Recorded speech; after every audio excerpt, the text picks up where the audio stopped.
Hello అందరికీ, welcome to Naina's world YouTube channel. ఈ రోజైతే మా ఏరియాలో బోనాల పండుగ జరుపుకుంటున్నాము.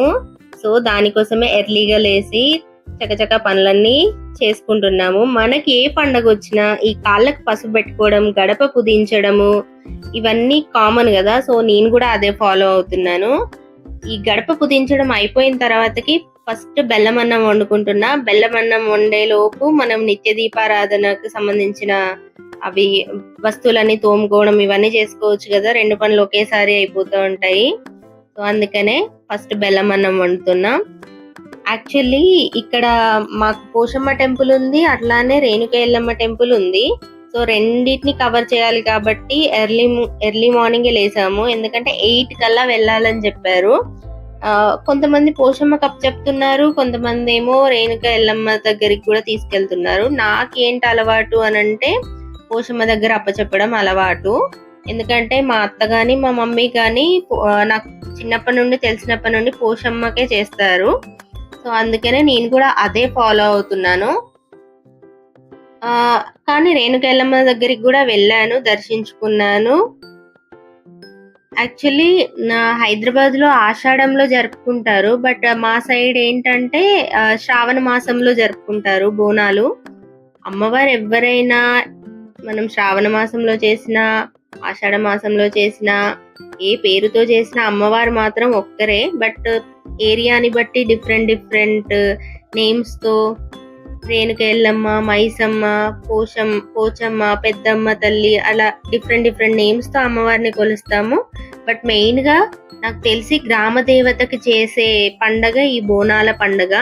అసలు యాక్చువల్లీ బోనం అనే పదము మనకి భోజనం నుండి వచ్చిందని చెప్తారు. అమ్మవారికి కృతజ్ఞతగా భోజనాన్ని నైవేద్యంగా సమర్పించడమే ఈ బోనం అంట. దీనికి సంబంధించి ఒక కథనం కూడా ఉందంట మనకి. అదేంటంటే 1813లో హైదరాబాద్ సికింద్రాబాద్ ప్రాంతంలో ప్లేగు వ్యాధి వచ్చిందంట. సో అప్పుడు హైదరాబాద్ కి సంబంధించిన ఒక సైనిక బృందం ఉజ్జయిన్ లో ఉన్న మహంకాళి అమ్మవారికి ప్రార్థించారంట. వ్యాధి తగ్గితే అమ్మవారి విగ్రహాన్ని హైదరాబాద్ కి తీసుకొచ్చి ప్రతిష్ఠించి పూజలు చేస్తామని అలా వాళ్ళు మొక్కుకున్నారట.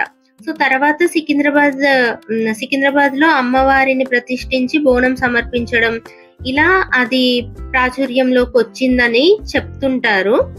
సో ఇలా మనకి మేము ఏంటంటే కొన్ని ప్లేసెస్ లో కొన్ని రకాలుగా చేస్తుంటారు కదా. మా సైడ్ ఏంటంటే కింద పాత్రలో బెల్లం అన్నము, పైన పాత్రలో పెరుగు, బెల్లము, వాటర్ కలిపిన బెల్లం శాఖ పోస్తారు, ఆరగిస్తారు అమ్మవారికి. సో నేను అదే ఫాలో అవుతున్నాను.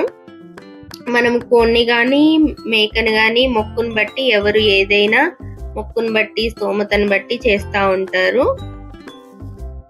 చీర అమ్మవారికి సమర్పించడం కూడా అది కూడా మొక్కును బట్టి స్తోమతను బట్టి అలా ఎవరిష్టం వాళ్ళది, ఎలా చేయాలనుకుంటే అలా చేసుకుంటారు. సో ఇక్కడ పోచమ్మ టెంపుల్లో మేము ఫస్ట్ బెల్లం శాఖ ఆరగించి తర్వాత బెల్లం అన్నం కూడా నైవేద్యం సమర్పించినము.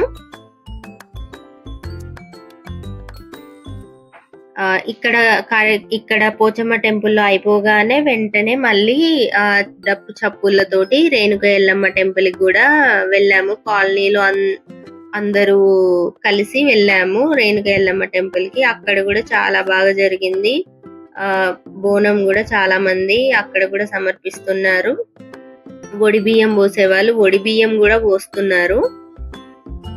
నాకు ఒడి బియ్యం పోయడం ఎప్పుడు పోయలేదు, అసలు తెలియదు కూడా ఎలా ఏం చేయాలి, ఆ ప్రాసెస్ కూడా నాకేం తెలియదు. ఇక్కడ పోచమ్మ టెంపుల్ వచ్చేసి కొత్తగా కట్టారనమాట. అంటే అంతకు ముందు ఉంది, చిన్నగా ఉండేది. సో దాన్ని మళ్ళీ రీకన్స్ట్రక్షన్ చేశారు పెద్దగా. ఇంకా వర్క్ కంప్లీట్ అవ్వలేదు, రీసెంట్ గానే కట్టారనమాట టెంపుల్.